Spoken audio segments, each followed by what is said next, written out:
Welcome to our YouTube channel. So നമ്മൾ കഴിഞ്ഞ ക്ലാസ്സിൽ ഇൻറ്റീജേഴ്സ് ആണ് നോക്കിക്കൊണ്ടിരുന്നത്.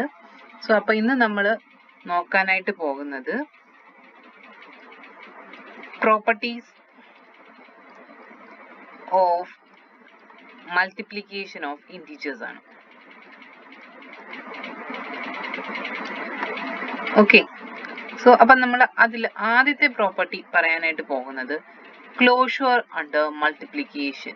Closure under multiplication. For example, minus 20 into minus 5 നമ്മൾ കൺസിഡർ ചെയ്യുന്നു. അപ്പം നമുക്ക് കിട്ടുന്നത് എന്താണ്? 100 എന്നാണ് ആൻസർ കിട്ടുന്നത്. അതെന്ന് പറയുന്നത് എന്താണ്? അതിൻ്റെ പ്രൊഡക്റ്റ് എന്ന് പറയുന്നത് എന്താണ്? ഇൻറ്റീജർ ആണ്. So product is an integer. Okay, next നമ്മൾ പറയുന്നത് മൈനസ് 15 into 17 പറയണമെന്ന് വിചാരിച്ചു. അവിടെ ആൻസർ വരുന്നത് മൈനസ് 255 ആണ്. അവിടെയും എന്താണ്? പ്രൊഡക്റ്റ് എന്ന് പറയുന്നത് എന്താണ്? ഇൻറ്റീജർ ആണ്. ഓക്കെ, അപ്പം രണ്ട് പ്രോബ്ലംസും നമ്മൾ എക്സാമ്പിൾസിലും നമ്മൾ കണ്ടത് എന്താണ്? അവിടെ കിട്ടുന്ന ആ നമ്പേഴ്സിന്റെ പ്രൊഡക്റ്റ് എന്ന് പറയുന്നത് എന്താണ്? ഒരു ഇൻറ്റീജർ ആണ്. അപ്പം നമുക്ക് പറയാം എന്താണ്? മൾട്ടിപ്ലിക്കേഷൻ ഈസ് ക്ലോഷർ എന്ന് പറയാനായിട്ട് പറ്റും. അപ്പം a ഇൻറ്റു ബി എന്ന് പറയുന്നത് എന്താണ്? ഒരു ഇൻറ്റീജർ ആണെന്ന് നമുക്ക് പറയാനായിട്ട് പറ്റും. ഓക്കെ, ഇനി നമ്മൾ നെക്സ്റ്റ് പ്രോപ്പർട്ടി നോക്കാനായിട്ട് പോവാണ്. സെക്കൻഡ് പ്രോപ്പർട്ടി എന്ന് പറഞ്ഞു കഴിഞ്ഞാൽ commutativity of multiplication. Commutativity of multiplication.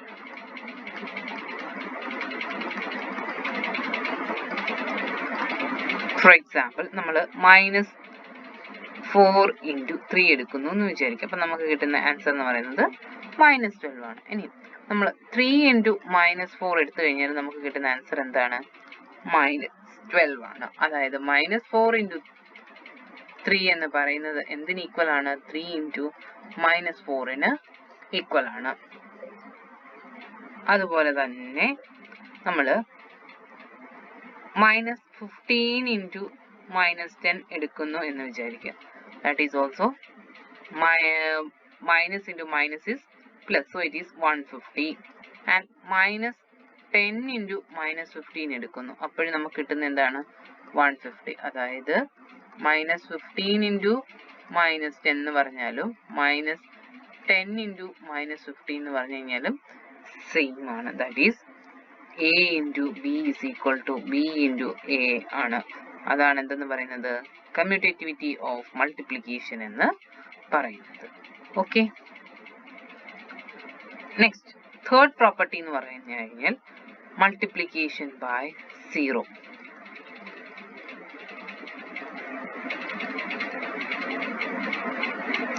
അതായത് നമ്മൾ കൺസിഡർ ചെയ്യുന്നു മൈനസ് 3 into 0. അപ്പം എന്താണ്? 0 ആണ് കിട്ടുന്നത്. അപ്പം 0 into മൈനസ് 10, അപ്പോഴും നമുക്ക് എന്താണ് കിട്ടുന്നത്? 0 ആണ് കിട്ടുന്നത്. അതായത് നമ്മൾ ഏതൊരു നമ്പറിനെയും 0 കൊണ്ട് മൾട്ടിപ്ലൈ ചെയ്ത് കഴിഞ്ഞാൽ അവിടെ കിട്ടുന്ന ആൻസർ എന്ത് തന്നെയാണ്? 0 തന്നെയാണ്. That is a into 0 is equal to 0 into a, that is again equal to 0 എന്ന് നമുക്ക് പറയാനായിട്ട് പറ്റും. ഓക്കെ, നെക്സ്റ്റ് ഫോർത്ത് പ്രോപ്പർട്ടി എന്ന് പറഞ്ഞു കഴിഞ്ഞാൽ മൾട്ടിപ്ലിക്കേറ്റീവ് ഐഡന്റിറ്റി. മൾട്ടിപ്ലിക്കേറ്റീവ് ഐഡന്റിറ്റി അതെന്താണ് പറയുന്നത്? ഇത് നോക്കിക്കേ. ഇപ്പൊ മൈനസ് 3 into 1 ചെയ്ത് കഴിഞ്ഞാൽ ഞാൻ എന്താണ്? മൈനസ് 3 ആണ് കിട്ടുന്നത്. ഇനി 5 into 1 ചെയ്താൽ നമുക്ക് എന്ത് കിട്ടും? 5 കിട്ടും. ഇനി ഇതാ നോക്കിക്കേ, 1 into മൈനസ് 10 ചെയ്താൽ നമുക്ക് മൈനസ് 10 ആണ് കിട്ടുന്നത്. അതായത് നമുക്ക് പറയാൻ പറ്റുന്നത് ഏതൊരു നമ്പറിന്റെ കൂടെ 1 മൾട്ടിപ്ലൈ ചെയ്താൽ നമുക്ക് എന്ത് കിട്ടുന്നു? ആ നമ്പർ തന്നെയാണ് എന്ത് ചെയ്യുന്നത്? കിട്ടുന്നത്. That is a into 1 is equal to 1 into a, that is again equal to a എന്നാണ് നമ്മളുടെ പ്രോപ്പർട്ടി പറയുന്നത്. ഇനി ഫിഫ്ത്ത് പ്രോപ്പർട്ടി എന്ന് പറഞ്ഞു കഴിഞ്ഞാൽ associativity for multiplication. Associativity for multiplication അതായത്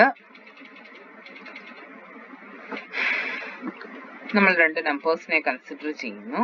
ഫോർ എക്സാമ്പിൾ -7 ഇൻറ്റു -6 ഇൻറ്റു 4 എന്ന് നമ്മൾ കൺസിഡർ ചെയ്യുന്നു.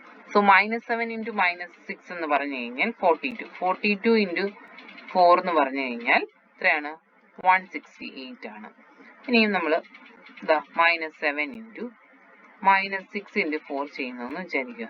നമുക്ക് എന്ത് കിട്ടും? -7 ഇൻറ്റു -24. അതെന്ന് പറഞ്ഞു കഴിഞ്ഞാൽ എന്ത് തന്നെയാണ്? 168 തന്നെയാണ് ആൻസർ. നമുക്ക് ഫൈനലായിട്ട് എഴുതാൻ പറ്റും A into B into C that is equal to A into B into C ആണെന്ന് നമുക്ക് എഴുതാനായിട്ട് പറ്റും. അതാണ് എന്തെന്ന് പറയുന്നത്? നമ്മളുടെ അസോസിയേറ്റീവ് ഫോർ മൾട്ടിപ്ലിക്കേഷൻ എന്ന് പറയുന്നത്. ഇനി അടുത്തതെന്ന് പറഞ്ഞു കഴിഞ്ഞാൽ ഡിസ്ട്രിബ്യൂട്ടീവ് പ്രോപ്പർട്ടിയാണ്.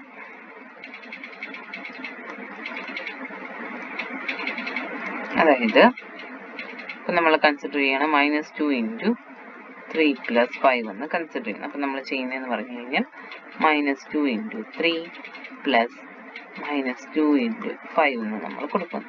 ദാറ്റ് ഈസ് -6 + -10 ആണ് നമുക്ക് വരുന്നത്. അതെന്ന് പറഞ്ഞു കഴിഞ്ഞാൽ എന്താണ്? -16 ആണ് നമുക്ക് കിട്ടുന്നത്. ഇനി ഫോർ എക്സാമ്പിൾ നമ്മൾ കൊടുക്കുകയാണ് -8 ഇൻറ്റു -2 + -1 എന്ന് കൊടുക്കുന്നു. എന്ന് പറഞ്ഞാൽ എങ്ങനെ ചെയ്യും? -8 ഇൻറ്റു -2 + -8 ഇൻറ്റു -1. അപ്പം എന്ത് കിട്ടും? 8 ഇൻറ്റു 2 16 + 8 എന്ന് വരും. എന്ന് പറഞ്ഞു കഴിഞ്ഞാൽ എത്രയാണ്? 24 ആണ്. അപ്പം നമുക്ക് എഴുതാനായിട്ട് പറ്റുന്നത് എന്താന്ന് പറഞ്ഞു കഴിഞ്ഞാൽ A ഇൻറ്റു B + C എന്ന് പറഞ്ഞു കഴിഞ്ഞാൽ എന്താണ്? A cross B + A into C ആണെന്ന് നമുക്ക് പറയാനായിട്ട് പറ്റും. ഇതാണ് എന്തെന്ന് പറയുന്നത്?